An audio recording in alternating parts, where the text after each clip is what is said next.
রোববার সকালে রাজধানীর হোটেল সোনারগাঁওয়ে দ্বিপক্ষীয় বৈঠকে বসে বাংলাদেশ ও পাকিস্তানের প্রতিনিধি দল। বাংলাদেশের পররাষ্ট্র উপদেষ্টা তৌহিদ হোসেন এবং পাকিস্তানের উপপ্রধানমন্ত্রী ও পররাষ্ট্রমন্ত্রী মোহাম্মদ ইসহাক দার নিজ নিজ দেশের প্রতিনিধি দলের নেতৃত্ব দেন। বৈঠক শেষে দুদেশের মধ্যে অফিসিয়াল ও কূটনৈতিক পাসপোর্টধারীদের ভিসা অব্যাহত চুক্তি, 4টি সমঝোতা ও একটি কর্মসূচি সই হয়।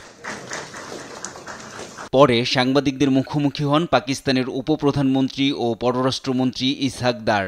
এ সময় মুক্তিযুদ্ধে গণহত্যার জন্য পাকিস্তান আনুষ্ঠানিকভাবে ক্ষমা চাইবে কিনা এমন প্রশ্ন এড়িয়ে যান তিনি।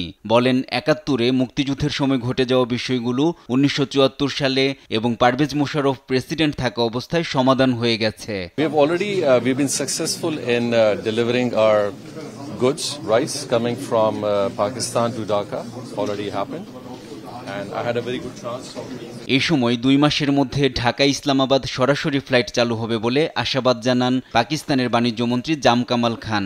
My dear brother, in 1974, first time that issue was resolved in writing. The document is historic and is available for both countries.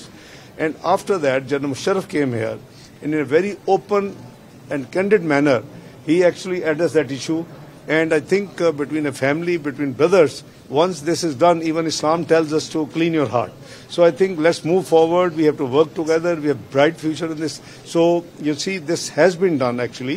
বিকেলে প্রধান উপদেষ্টা ডক্টর মোহাম্মদ ইউনূসের সঙ্গে বৈঠক করবেন পাকিস্তানের উপপ্রধানমন্ত্রী। এছাড়া সাবেক প্রধানমন্ত্রী বেগম খালেদা জিয়ার সঙ্গেও বৈঠকের কথা রয়েছে। NI নাহিদ, দেশ টিভি, ঢাকা।